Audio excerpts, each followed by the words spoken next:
पढ़ लिया था, कोई दिक्कत है किसी को उसमें? तो काइनेटिक एनर्जी क्या होती है? Energy possessed by a body by virtue of its motion. ठीक है, तो मोशन के कारण जो एनर्जी होती है, और किसके बराबर आती है न्यूमेरिकली या mathematically? Half M V square के बराबर आती है। और फिर हमने देखा कि वर्क डन जो है वो किसके बराबर होता है? Change in kinetic energy. तो ये इंपॉर्टेंट पॉइंट्स होते हैं। और एक एनर्जी और मोमेंटम में रिलेशन।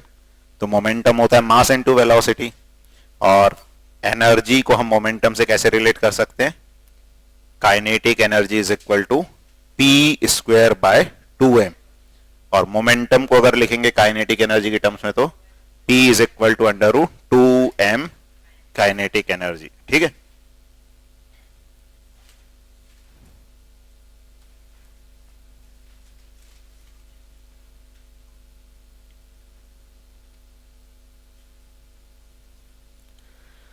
पोटेंशियल एनर्जी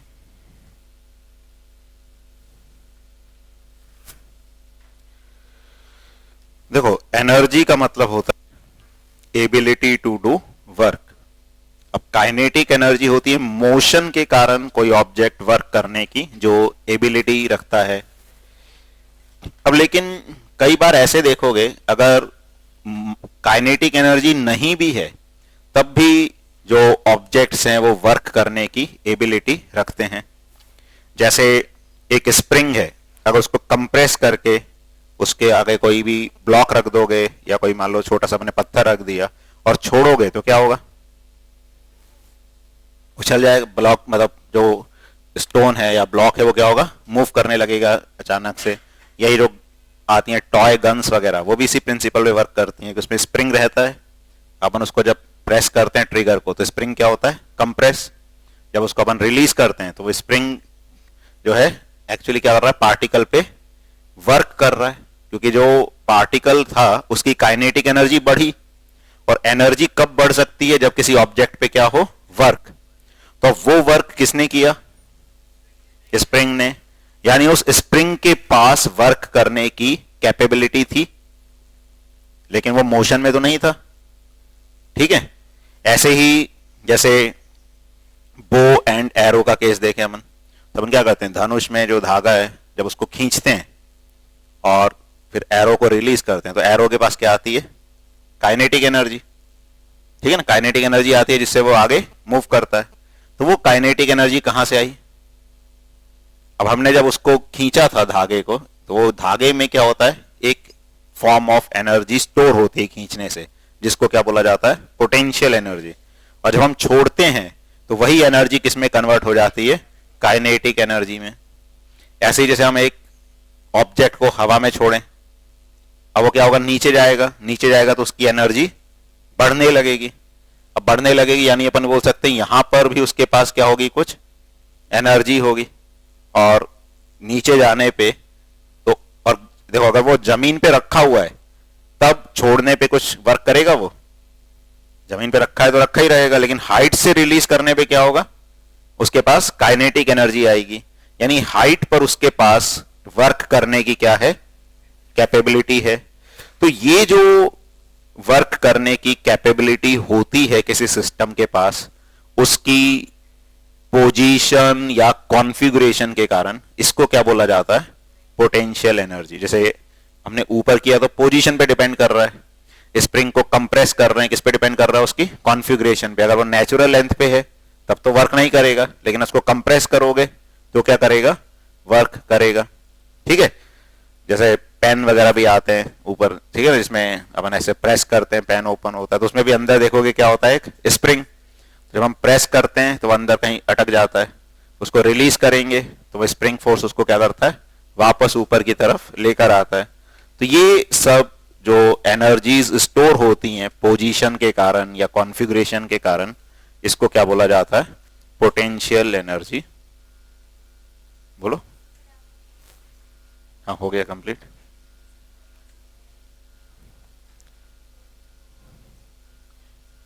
हाँ, तो जैसे डैम में हम वाटर को स्टोर करते हैं, तो वाटर को स्टोर करते हैं तो क्या होता है कि वाटर की पोटेंशियल एनर्जी बढ़ती है, जितनी जितनी हाइट ऊपर जाएगा वो पोटेंशियल एनर्जी बढ़ती है, और जब वो क्योंकि सिंपल सी बात है, जैसे इसको एक ब्लॉक जैसा मान लें, इसको हम जितनी हाइट से गिराएंगे उतनी ज्यादा काइनेटिक एनर्जी से टकराएगा ये, मतलब उतनी ज्यादा स्पीड आएगी। तो ऐसे ही जब डैम में क्या करते हैं, वाटर को स्टोर करते हैं तो उसकी हाइट क्या होती जाती है, बढ़ती जाएगी, और जितनी हाइट से उसको गिराओगे तो उतनी उसके पास क्या आ जाएगी, काइनेटिक एनर्जी आएगी, और जितनी ज्यादा काइनेटिक एनर्जी आएगी उतना ज्यादा वो क्या कर सकता है, वर्क कर सकता है, टरबाइन को रोटेट कर सकता है। तो ये सब पोटेंशियल एनर्जी की फॉर्म होती है। ठीक है, तो लिखो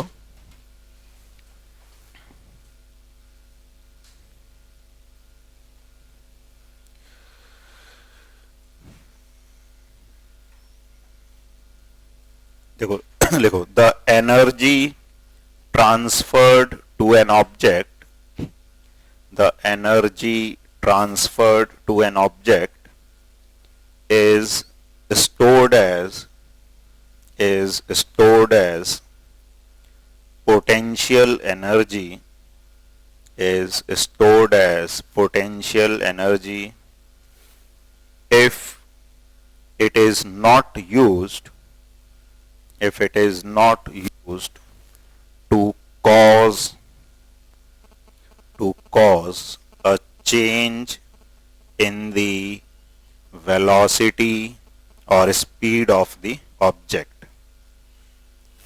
If it is not used to cause a change in the velocity or speed of the object.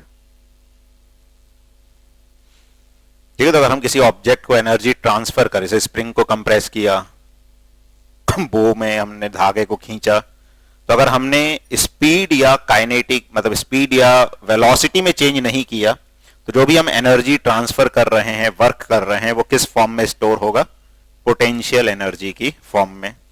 या इसकी जो डेफिनेशन हम दूसरे तरीके से बता सकते हैं, आगे लिखो the potential energy possessed by the object, the potential energy possessed by the object is the energy present in it,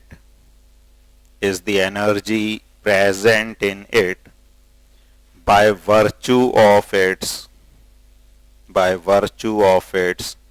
position or configuration,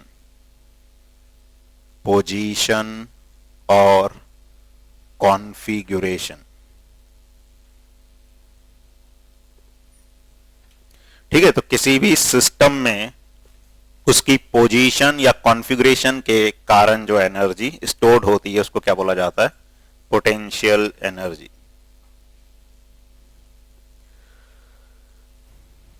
अब इसके बाद लिखो potential energy of an object at a height.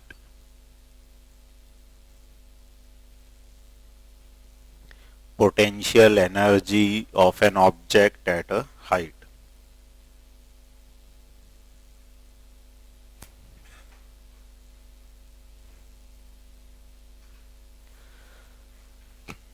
देखो, अगर एक object को हम ऊपर लेके जाते हैं तो हमें उसको ऊपर ले जाने में वर्क करना पड़ेगा। क्यों करना पड़ेगा?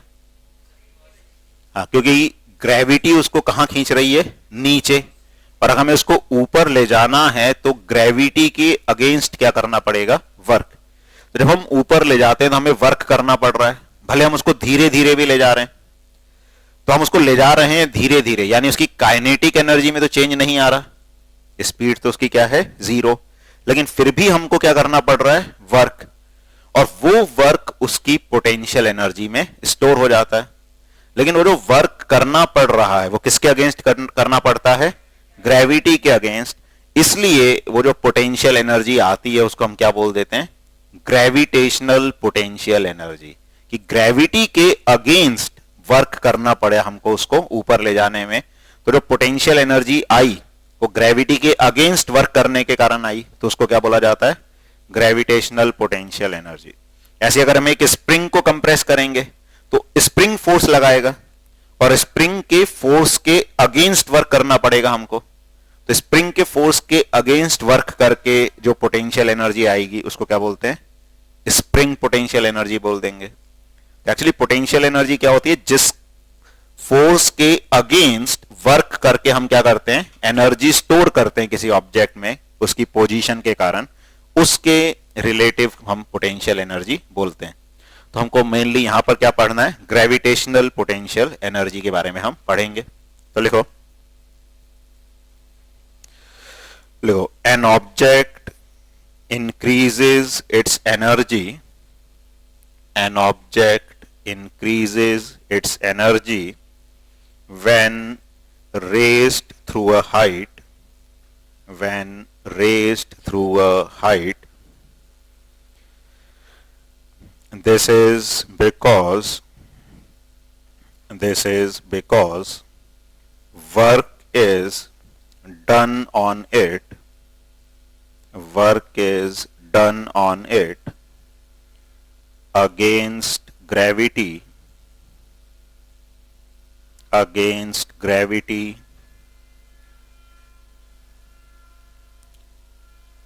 while it is being raised, while it is being raised. ठीक है, this is because work is done on it against gravity while it is being raised. The energy present in such an object, the energy present in such an object is called gravitational potential energy.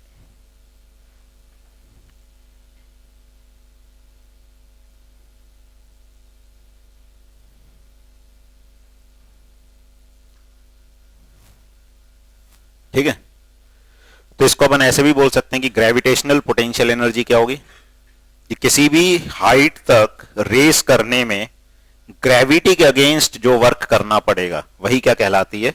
Gravitational potential energy. ठीक है, तो लिख लो इसमें आगे,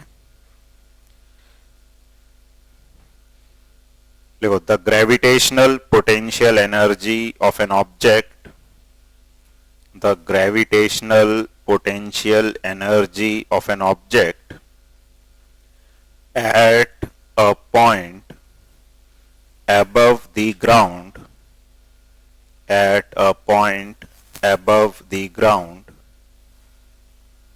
is defined as the work done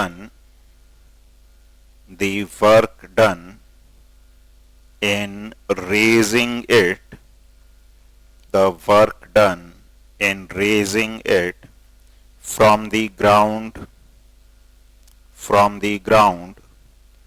to that point, from the ground to that point against gravity, against gravity.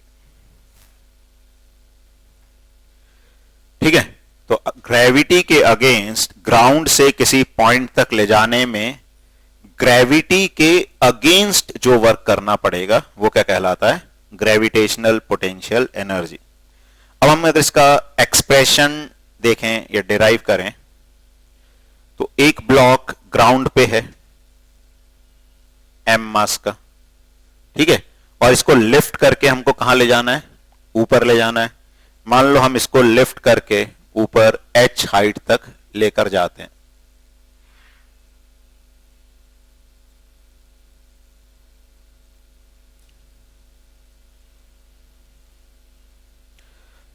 तो अच्छा, जब ऊपर लेके जा रहे हैं तो ग्रेविटी का वर्क कैसा होगा? इसमें ग्रेविटी का वर्क कैसा होगा? नेगेटिव, क्योंकि ग्रेविटेशनल फोर्स कहां लग रहा है? डाउनवर्ड। हम डिस्प्लेस कहां कर रहे हैं? ऊपर। तो ग्रेविटी का वर्क नेगेटिव है, लेकिन ग्रेविटी के अगेंस्ट ले जाने के लिए हमको कहां फोर्स लगाना पड़ेगा? ऊपर। और डिस्प्लेसमेंट भी कहां हो रहा है? ऊपर। तो जो हमको वर्क करना पड़ेगा, हमने क्या बोला है? ग्रेविटी का वर्क नहीं। पोटेंशियल एनर्जी क्या होती है? ग्रेविटी के अगेंस्ट वर्क। तो ग्रेविटी के अगेंस्ट हमको कहां फोर्स लगाना है? ऊपर। डिस्प्लेसमेंट भी कहां हो रहा है? ऊपर। तो वो वर्क कैसा होगा? पॉजिटिव। तो वही वर्क क्या कहलाएगा? इसकी पोटेंशियल एनर्जी कहलाएगा। तो जितना ग्रेविटी का नेगेटिव वर्क होगा उतना ही हमको कैसा वर्क करना पड़ेगा? पॉजिटिव। तो h हाइट ऊपर ले जाने में ग्रेविटी का वर्क कितना होगा? टोटल फोर्स कितना लग रहा है? mg। Displacement h। तो ग्रेविटी का वर्क क्या होगा? माइनस mgh, क्योंकि फोर्स नीचे लगा, डिस्प्लेसमेंट ऊपर हुआ। तो ग्रेविटी का वर्क तो क्या होगा? माइनस mgh, क्योंकि फोर्स नीचे है, डिस्प्लेसमेंट ऊपर, दोनों के बीच का एंगल 180 डिग्री।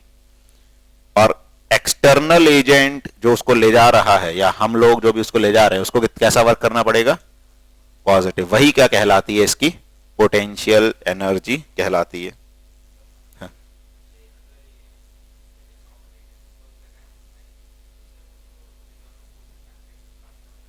हाँ देखो, हम एक्चुअली जब हम इसको ले जा रहे हैं तो ये होता है कि हम इसकी स्पीड में कोई चेंज नहीं कर रहे। तो हम क्या करते हैं, लगभग ग्रेविटी जितना फोर्स लग रहा है उतना ही या उससे थोड़ा सा ज्यादा, मान सकते हो कि थोड़ा सा ज्यादा लगा रहे हैं, लेकिन इतना है कि उससे हम इसके स्पीड के चेंज को क्या कर सकते हैं, क्योंकि हम ज्यादा लगा देंगे तो भी ऊपर तो ले जाएंगे, लेकिन उस केस में फिर ब्लॉक के पास क्या आ जाएगी?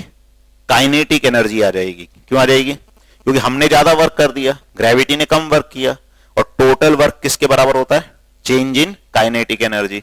तो इसलिए जब हम बात कर रहे हैं पोटेंशियल एनर्जी की, तो हम ये बोल रहे हैं कि उसकी काइनेटिक एनर्जी या स्पीड में कोई भी चेंज नहीं होना चाहिए। तो इसलिए हमको उतना ही वर्क करना है जितना कौन कर रहा है? ग्रेविटी। उससे थोड़ा सा ज्यादा बोल सकते हो लगा रहे हैं अपन इसको ऊपर ले जाने के लिए। ठीक है, तो अब इसका जो, तो लिखो इसमें अब,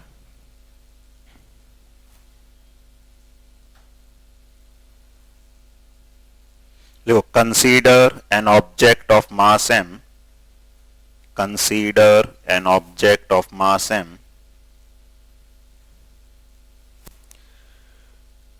let it be raised through a height h from the ground, let it be raised through a height h from the ground,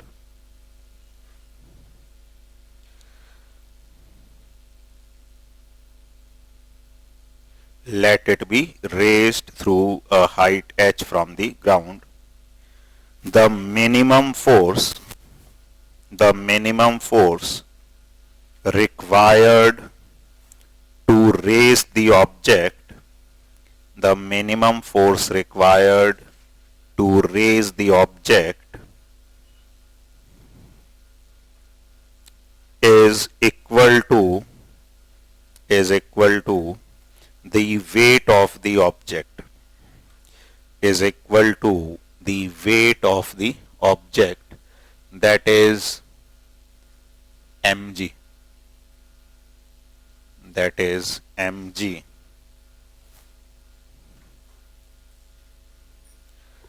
आगे लिखो, the object gains energy, the object gains energy equal to the work done on it, the object gains energy equal to the work done on it.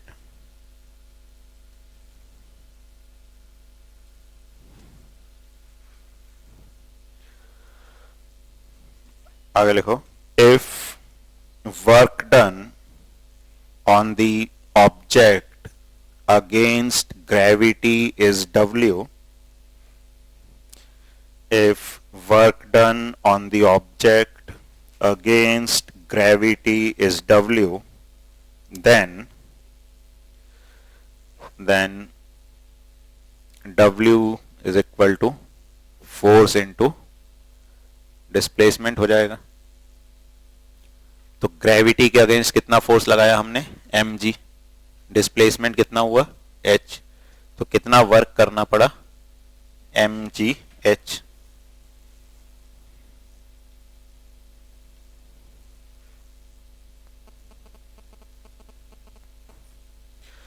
तो हमने जो work किया वो work क्या हो जाएगा, उसकी एनर्जी में जो गेन हुआ होगा।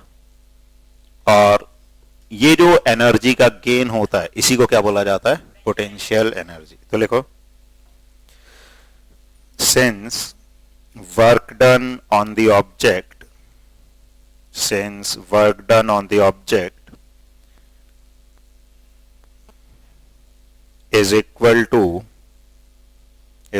to the energy gained by the object, energy gained by the object,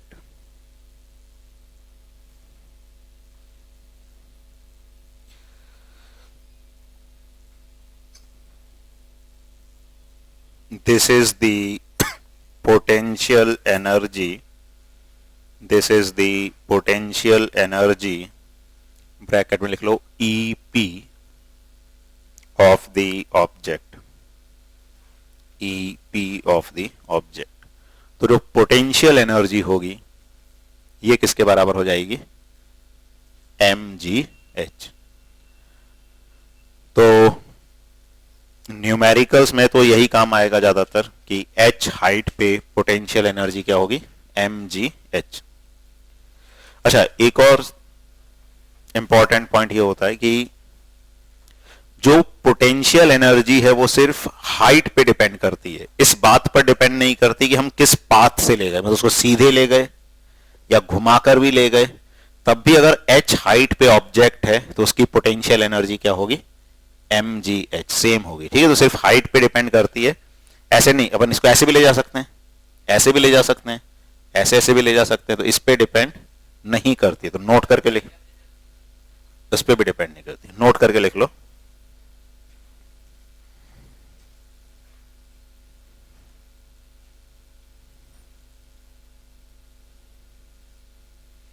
लिखो, the potential energy of an object at a height depends on the ground level, depends on the ground level or the zero level you choose, zero level you choose, मतलब अपन अपने हिसाब से भी कहीं पे zero level choose कर सकते हैं। ठीक है, आगे लिखो, it does not depend on the path along which, it does not depend on the path along which the object is moved, the object is moved. It depends only on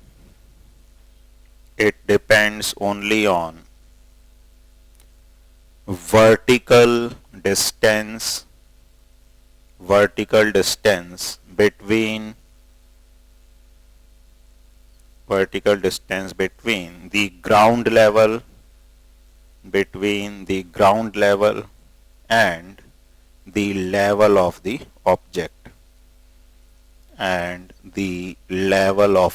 object, देखो अब इसका क्या मतलब है, इसको समझो। जैसे ये ग्राउंड लेवल है, यहां पे हम पोटेंशियल एनर्जी को क्या मानते हैं, जीरो।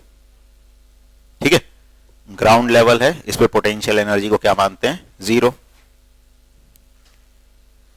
अब इसको हम h हाइट ऊपर ले जाते हैं, तो ऐसा हो सकता है कि हम इसको सीधे ऊपर ले जाएं,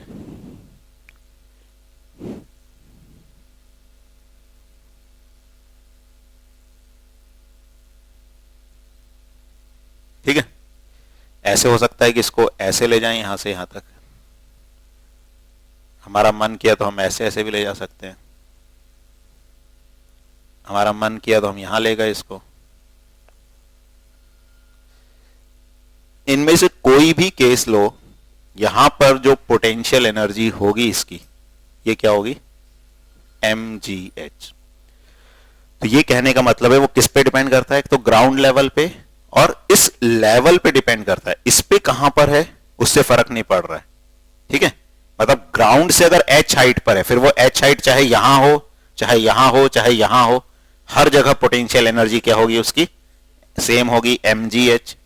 और किसी भी रास्ते से लेके जाएं, हम एक पॉइंट से दूसरे पॉइंट तक जा रहे हैं तो हम सीधा जाएं, घूम फिर के जाएं, इनफैक्ट अगर हम ऐसे जा रहे हैं, ऐसे जाके भी ऐसे आ गए, तब भी mgh ही रहेगी, क्योंकि वो सिर्फ किस पे डिपेंड कर रहा है, उसकी पोजीशन पे, हाइट पे डिपेंड कर रहा है, ठीक है। तो ये कहने का मतलब है, तो पोटेंशियल एनर्जी इस बात पे डिपेंड नहीं करती कि हम उसको कैसे लेके जा रहे हैं, वो किस बात पे डिपेंड करती है कि ऑब्जेक्ट कितनी हाइट पर है। अगर h हाइट पर है, चाहे हमने उसको कैसे भी पहुंचाया हो, h हाइट पर उसकी पोटेंशियल एनर्जी क्या होगी, mgh के बराबर होगी, ठीक है। हाँ, गुड क्वेश्चन। तो ये क्वेश्चन है कि हमने एक गड्ढा खोदा, ठीक है, और उसमें ऑब्जेक्ट को डाल दिया, अब क्या होगा भाई, ये हमारा ग्राउंड लेवल था, हमने गड्ढा खोदा और ठीक है, तो यहां पे पोटेंशियल एनर्जी क्या थी, 0। हमने गड्ढा खोद के यहां पे ऑब्जेक्ट को डाल दिया, तो अब जो लेवल हम चूज कर रहे हैं 0 जैसे ग्राउंड लेवल, उससे ऊपर h हाइट पे पोटेंशियल एनर्जी पॉजिटिव होती है, ऐसी नीचे अगर जाओगे तो क्या हो जाएगी, नेगेटिव। तो अगर मान लो ये गड्ढा यहां से h1 नीचे है, तो यहां पे जो इसकी पोटेंशियल एनर्जी है ये -mgh1 हमको लिखनी पड़ेगी। तो हम ग्राउंड को रेफरेंस मानते हैं, उससे h हाइट ऊपर क्या हो जाएगी, mgh, और अगर h नीचे जाओगे तो क्या होगी, -mgh। और जैसे हमने एक पॉइंट और लिखा था कि या तो ग्राउंड लेवल या 0 लेवल जो हम चूज कर रहे हैं, तो ऐसा भी हो सकता है किसी सिचुएशन में कि हमको इसको 0 मानने का मन नहीं कर रहा, तो हमने क्या किया, यहां पे पोटेंशियल एनर्जी को 0 मान लिया। हमने क्या किया, जरूरी नहीं है ग्राउंड, जैसे मान लो हम ये फर्स्ट फ्लोर पे खड़े हैं बिल्डिंग की, अब हम फर्स्ट फ्लोर के रिस्पेक्ट में चीजें देखना चाहते हैं, तो हमने ग्राउंड को 0 मानने की बजाय क्या मान लिया, फर्स्ट फ्लोर को ही क्या मान लिया, 0। तो उसको भी 0 मान सकते हैं हम, अपने कन्वीनियंस के लिए 0 वाले लेवल को क्या कर सकते हैं, चेंज। अब हमने अगर इसको 0 मान लिया, तो फिर इससे h हाइट ऊपर जाओगे तो पोटेंशियल एनर्जी क्या हो जाएगी, पॉजिटिव mgh, और अगर इससे h नीचे जाओगे तो पोटेंशियल एनर्जी क्या हो जाएगी। तो जनरली ये हम ज्यादातर तो नहीं करते, ज्यादातर तो हम ग्राउंड को ही रेफरेंस मान के चलते हैं, लेकिन ऐसा भी अगर कहीं पे दिया है तो जिसको हम रेफरेंस मान रहे हैं उससे h ऊपर mgh हो जाएगी, उससे h नीचे जाओगे तो -mgh हो जाएगी। नहीं, देखो क्वेश्चन ये है कि क्या हमें हर बार ये डिफाइन करना जरूरी है। अगर हम किसी और लेवल को 0 मान रहे हैं ग्राउंड के अलावा, तब हमें डिफाइन करना चाहिए, और अगर हम ग्राउंड को 0 मान रहे हैं तो वो जनरली ग्राउंड को ही मानते हैं, तो डिफाइन करने की जरूरत नहीं है। समझ आ रहा है, अगर हम इसी को 0 मान रहे हैं, ये तो कॉमनली है कि अगर हम कुछ भी स्पेसिफाई नहीं कर रहे तो हम किसको 0 मानते हैं, ग्राउंड को। लेकिन हम ग्राउंड के अलावा किसी और लेवल को 0 मानते हैं, तो फिर हमें क्या करना चाहिए, स्पेसिफाई करना चाहिए कि हम इस लेवल को 0 मान रहे हैं, क्योंकि एग्जामिनर को क्या पता तुमने किसको 0 माना है, और कुछ नहीं माना तो एग्जामिनर यही मान के चलेगा कि किसको 0 मान रहे हैं, ग्राउंड लेवल को 0 मान रहे हैं। देखो एक और, हाँ, कोई भी एनर्जी है वो स्केलर क्वांटिटी होती है, तो ये भी कैसी क्वांटिटी है, स्केलर, ठीक है। और ये ध्यान रखो, कोई भी energy, chemical energy, nuclear energy, thermal energy, heat energy, whatever form of energy, it is a scalar quantity। Kinetic energy भी कैसी थी, स्केलर। तो ये भी स्केलर क्वांटिटी होती है। इसकी एसआई यूनिट क्या होगी?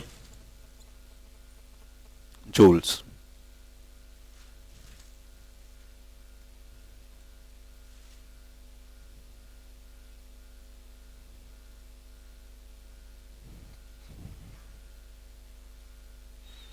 ठीक है, और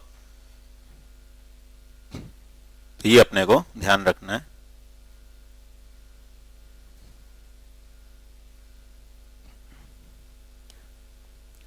अच्छा, और कभी सिर्फ पूछा ही जाता है कि ऑब्जेक्ट की पोटेंशियल एनर्जी बताओ, तो फिर हमें ग्राउंड को ही रेफरेंस मान के चलना है।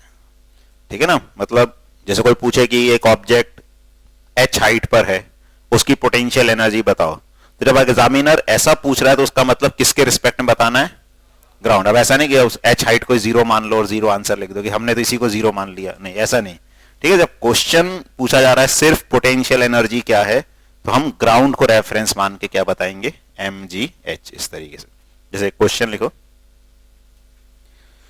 Find the energy possessed by an object, find the energy possessed by an object of mass 10 kg when it is at a height of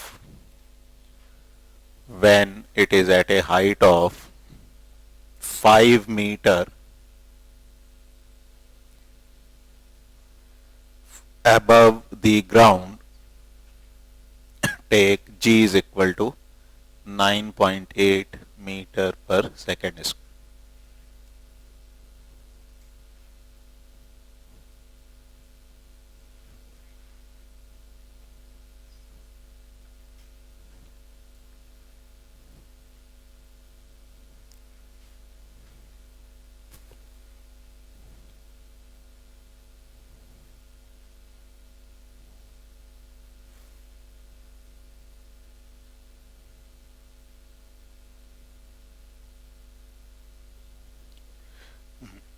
तो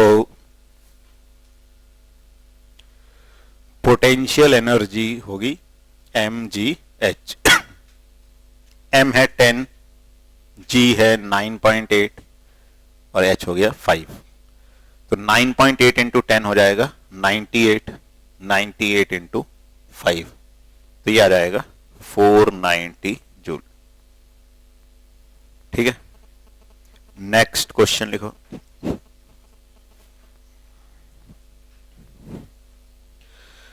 देखो, an object of mass 12 kg is at a certain height above the ground, if the potential energy of the object is 360 joule, find the height at which the object is with respect to the ground. Find the height at which the object is with respect to the ground. इसमें g को 10 assume कर सकते हो। Take g is equal to 10 metre per second.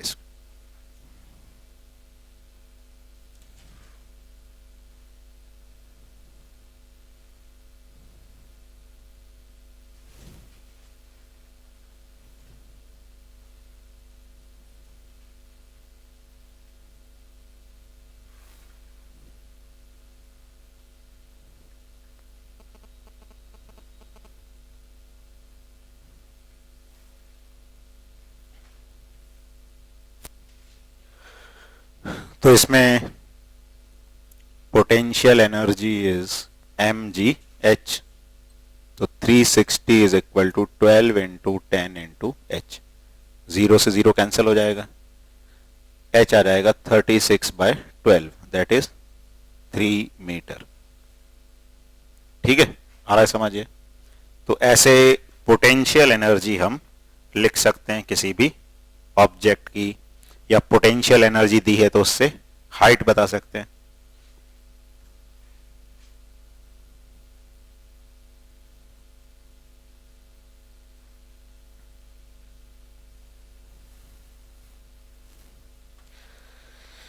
अब देखो, हमने kinetic energy पढ़ी, potential energy पढ़ी। अब क्या एनर्जी एक फॉर्म से दूसरी फॉर्म में कन्वर्ट होती है ना। जैसे हम वही बात करें कि एक हमने स्प्रिंग को प्रेस किया, तो अगर स्प्रिंग को प्रेस किया तो उसमें क्या हो गई, पोटेंशियल एनर्जी स्टोर हो गई। और जब उसके सामने एक ब्लॉक रख के रिलीज किया तो वो पोटेंशियल एनर्जी उसने किसको दे दी, ब्लॉक को काइनेटिक एनर्जी की फॉर्म में ट्रांसफर कर दी। या हमने एक ऑब्जेक्ट को h हाइट से रिलीज किया तो h हाइट पे उसके पास क्या थी, पोटेंशियल एनर्जी। लेकिन जब वो नीचे आएगा तो पोटेंशियल एनर्जी कम होगी उसकी, क्योंकि पोटेंशियल एनर्जी किस पे डिपेंड करती है, हाइट पे। तो हाइट ज्यादा थी तो पोटेंशियल एनर्जी ज्यादा है। नीचे आई नीचे आई बॉडी तो पोटेंशियल एनर्जी कम हो गई, और किस में कन्वर्ट हो रही है वो, काइनेटिक एनर्जी में। और ऐसा देखा जाता है कि जो टोटल एनर्जी है वो क्या रहती है, कंजर्व रहती है।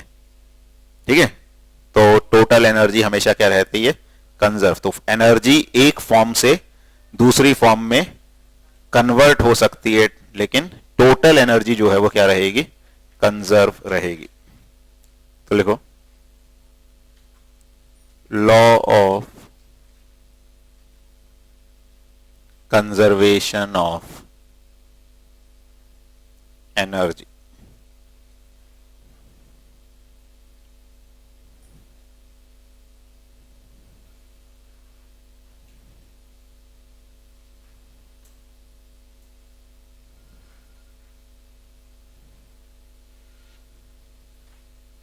तो लिखो इसमें, energy can be transformed from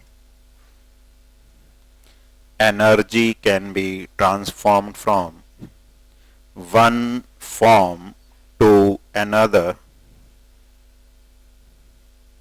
Energy can be transformed from one form to another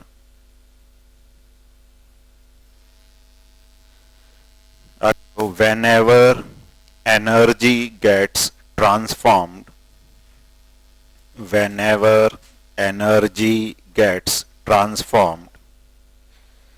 the total energy remains unchanged.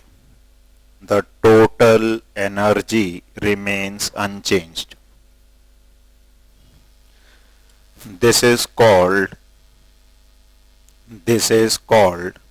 the law of conservation of energy.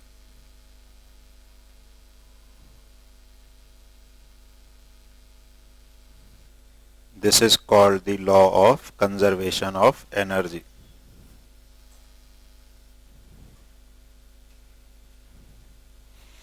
ठीक है, तो हम ऐसा बोल सकते हैं कि एनर्जी एक फॉर्म से दूसरी फॉर्म में ट्रांसफर हो सकती है। ठीक है, टोटल एनर्जी क्या रहेगी, कंजर्व। इसको ऐसा भी बोला जाता है कि एनर्जी जो है, it can neither be created nor be destroyed, it can only transform from one form. ये भी लिख लो, ये भी कई बार स्टेटमेंट यूज किया जाता है। तो लिखो, according to law of conservation of energy, according to law of conservation of energy,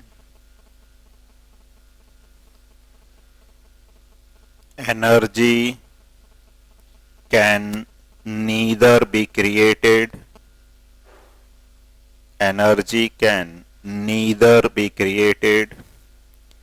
nor be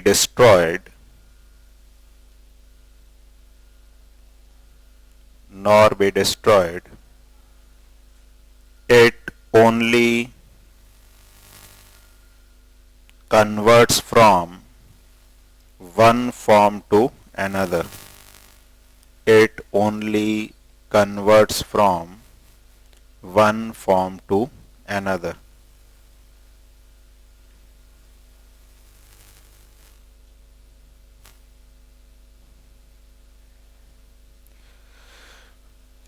ठीक है। अब इसको जैसे हम ऐसे समझते हैं कि जैसे भाई हमने एक हाइट से ऑब्जेक्ट को रिलीज किया, तो पोटेंशियल एनर्जी किस में कन्वर्ट होती है? काइनेटिक एनर्जी में। तो हम एक एग्जांपल लेते हैं। मान लो एक ब्लॉक है, इसका जो मास है ये है 1 kg या 2 kg मान लेते हैं, 2 kg मास है, और ये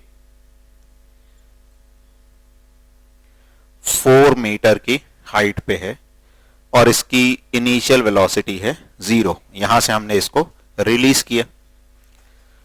अब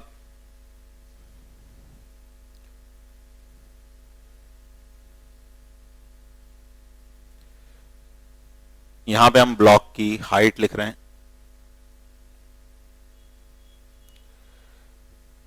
तो हाइट जैसे 4 मीटर है, फिर क्या होगी? 3 मीटर, फिर क्या हुई? 2 मीटर, फिर 1 मीटर, और फिर 0। अच्छा, एक्सेलरेशन इसका कांस्टेंट होगा g, जिसको हम क्या मान लेते हैं? 10 मीटर पर सेकेंड स्क्वायर। तो 4 मीटर पे इसकी पोटेंशियल एनर्जी क्या होगी वो लिखो, काइनेटिक एनर्जी क्या होगी वो लिखो, और टोटल एनर्जी क्या होगी।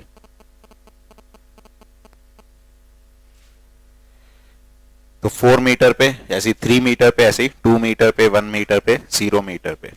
तो पोटेंशियल एनर्जी तो सीधे लिख सकते हो, कैसे? mgh।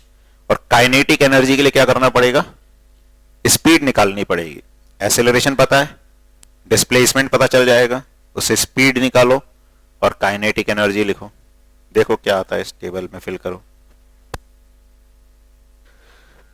देखो इसमें ये बोला है कि 4 मीटर की हाइट से हमने ब्लॉक को ड्रॉप किया, उसकी वेलोसिटी क्या है? 0। ब्लॉक का मास कितना है? 2 kg, g है 10। तो इसका एक्सेलरेशन 10 होगा नीचे की तरफ। अच्छा, जो पोटेंशियल एनर्जी है ये तो सिंपली क्या हो जाएगी? mgh। तो mg ये तो हो गया 20, h यहां पे दे रखा है, तो 20 इंटू 4 कितना हो गया? 80। ये 60, 20 इंटू 3 ये 40 जूल, ये 20 जूल एंड 0। और जो काइनेटिक एनर्जी है ये होगी हाफ mv²। अब हमको इन हाइट्स पे v निकालना पड़ेगा। तो v कौन सी इक्वेशन से निकलेगा? इससे v² is equal to u² plus 2as। अच्छा, फर्स्ट 4 मीटर पे तो सीधे ही दे रखा है कि वेलोसिटी क्या है? 0। तो ये एनर्जी क्या हो गई? 0। और इनका सम कितना आ गया? 80 जूल। अब 3 मीटर पे जब वेलोसिटी निकालोगे v एट 3 मीटर, तो u तो 0 ही है। अब ध्यान रखना है 3 मीटर हाइट है, तो डिस्प्लेसमेंट कितना होगा? 1 मीटर, क्योंकि पहले हाइट 4 मीटर थी, 4 से कहां आया? 3 मीटर पे, तो डिस्प्लेसमेंट कितना हुआ उसका? 1। समझ आ रहा है? नीचे से ऊपर नहीं जा रहा, ऊपर से नीचे आ रहा है।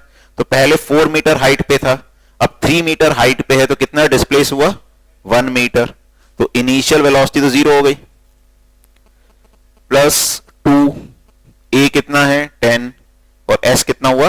1। तो ये कितना आ गया? 20। और काइनेटिक एनर्जी हाफ mv², तो हाफ m तो 1 ही आ जाएगा, क्योंकि m 2 है, 2 को हाफ से मल्टीप्लाई करोगे तो 1, यानी ये v² के बराबर ही आ जाएगी। तो ये कितनी आ जाएगी? 20 जूल। तो इनका सम भी देखोगे तो कितना आ जाएगा? 80 जूल। ऐसे ही जब 2 मीटर पे देखोगे तो भी हम इसी को रेफरेंस मान ले, 0 इनिशियली। तो 4 मीटर पे u कितना है? 0। लेकिन 4 मीटर हाइट से पार्टिकल 2 मीटर तक आ गया, तो कितना डिस्प्लेसमेंट हुआ उसका? 2 मीटर डिस्प्लेसमेंट हुआ। तो एक्सेलरेशन तो 10 है लेकिन डिस्प्लेसमेंट 2, तो कितना हो गया ये 40। तो यहां सब्स्टिट्यूट करोगे तो 40 जूल आ गया, तो ये कितना हो जाएगा 80 जूल। ठीक है, हाँ ऐसे ही 1 मीटर पे देखोगे तो 1 मीटर पे जो वेलोसिटी आएगी, तो 1 मीटर क्या है उसकी हाइट, डिस्प्लेसमेंट हुआ 4 से 1 तक आया कितना 3 मीटर, तो 2 इंटू 10 इंटू 3, तो कितना हो गया 60। तो हाफ एम वी स्क्वायर भी 60 जूल आ जाएगा, क्योंकि हाफ इंटू m2 है वो 1 हो गया। और ऐसे ही जब 0 पे पहुंचे, मतलब इनका सम भी कितना हो गया यहाँ पे 80 जूल। जब 0 पे आएंगे तो v एट 0 मीटर इज का square is 0 plus 2 into 10 into 4, 80 joule. तो ये 80 जूल हो गया, तो ये भी 80 जूल आ गया। ठीक है, तो अब देखो हमने अभी ये नहीं बोला कि टोटल एनर्जी क्या रहती है कांस्टेंट, हमने क्या किया अलग अलग पोजीशन पे पोटेंशियल एनर्जी निकाली और उन्हीं के कॉरस्पॉन्डिंग पोजीशंस पे क्या निकाली काइनेटिक एनर्जी, और दोनों का सम क्या आ रहा है सेम। तो हम ये बोल सकते हैं कि पोटेंशियल और काइनेटिक एनर्जी का जो सम है वो क्या रहेगा सेम। तो पोटेंशियल एनर्जी जैसे जैसे कम होती जाएगी वैसे वैसे काइनेटिक एनर्जी क्या होती जाएगी बढ़ती जाएगी।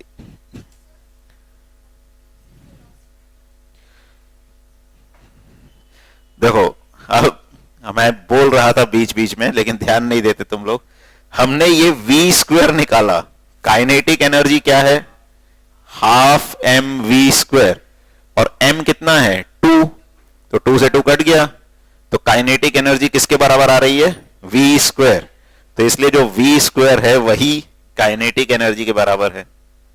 ठीक है, तो यहां से हम क्या देख रहे हैं कि जो काइनेटिक और पोटेंशियल एनर्जी है उसका सम क्या रहेगा कांस्टेंट। अगर एक एनर्जी कम होगी तो दूसरी बढ़ेगी। ऐसे ही जब हम किसी ऑब्जेक्ट को ऊपर फेंकते हैं तो ऊपर जाता है तो उसकी पोटेंशियल एनर्जी बढ़ती है और स्पीड क्या होती जाती है कम, यानी काइनेटिक एनर्जी क्या होती है डिक्रीज। ठीक है, तो लिखो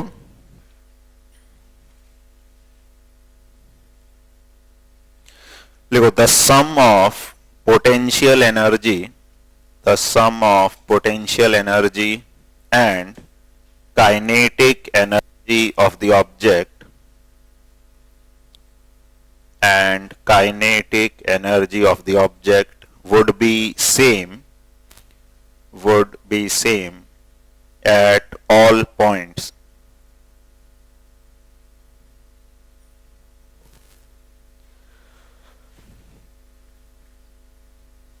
That is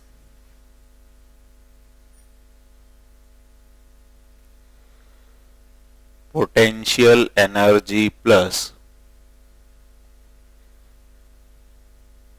kinetic energy is equal to constant, or mgh plus half mv square is equal to constant.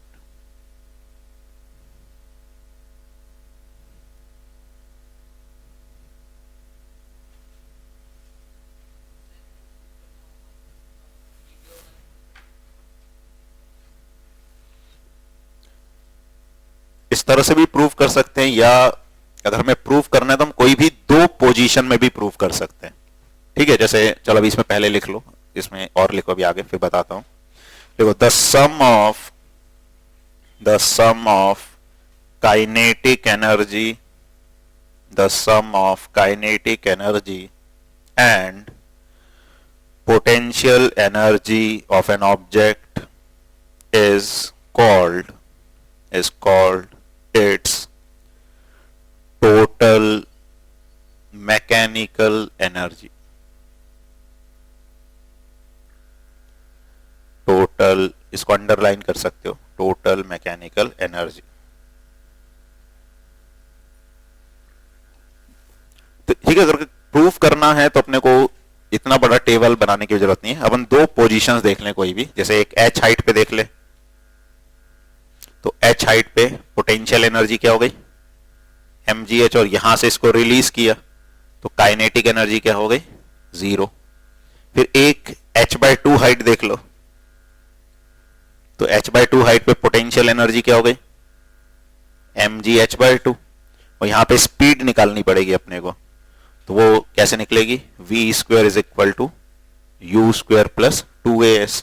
तो u तो 0 हो गया, a किसके बराबर हो गया, g, s हो गया h/2, क्योंकि h/2 नीचे आया होगा वो, और तो जो काइनेटिक एनर्जी है ये क्या हो जाएगी, हाफ एम वी स्क्वायर, तो हाफ एम जी एच। अब यहां दोनों का सम करो, तो यहां दोनों का सम क्या आएगा, एम जी एच, यहां भी दोनों का सम करो, वो क्या आएगा, एम जी एच। तो हम इस तरह से बोल सकते हैं कि किसी भी पोजीशन पे जो टोटल मैकेनिकल एनर्जी है वो क्या रहेगी, कांस्टेंट, या potential energy plus kinetic energy constant रहेगी। ठीक है, तो ऐसे भी हम शो कर सकते हैं वेरिएबल में, या ऐसे वैल्यूज लेके भी सॉल्व किया जा सकता है। ठीक है, इसको फिर से समझाएं।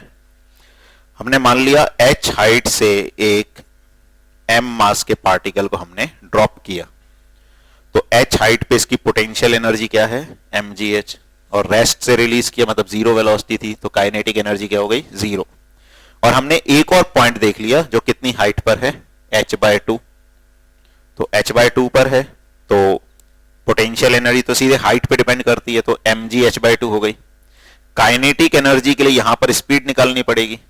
अब ये जो पार्टिकल यहां मूव कर रहा है इसका एक्सेलरेशन किसके बराबर है, g, तो इस पे इक्वेशन लगा ली हमने, third equation of motion, v² is equal to u square plus 2as, तो u 0 है, एक्सेलरेशन g है, और यहां से यहां डिस्प्लेसमेंट कितना हुआ, h/2, तो ये v² आ गया gh, और अगर v² पता है तो काइनेटिक एनर्जी क्या होती है कहीं पर भी, हाफ एम वी स्क्वायर, तो वो हाफ एम वी स्क्वायर लिख दिया अपन ने, और v² की वैल्यू यहां से सब्स्टिट्यूट कर दी।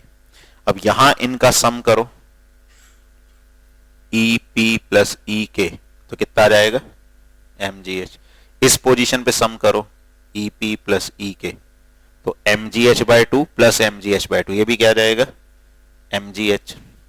तो ये क्या बता रहा है कि इनका सम क्या रहेगा, कांस्टेंट, यानी टोटल मैकेनिकल एनर्जी कांस्टेंट रहेगी। इसी को हम क्या बोलते हैं, law of conservation of energy. ठीक है, तो इतना ही करते हैं आज। नेक्स्ट क्लास में इसमें कुछ प्रॉब्लम्स करेंगे और पावर के बारे में पढ़ेंगे।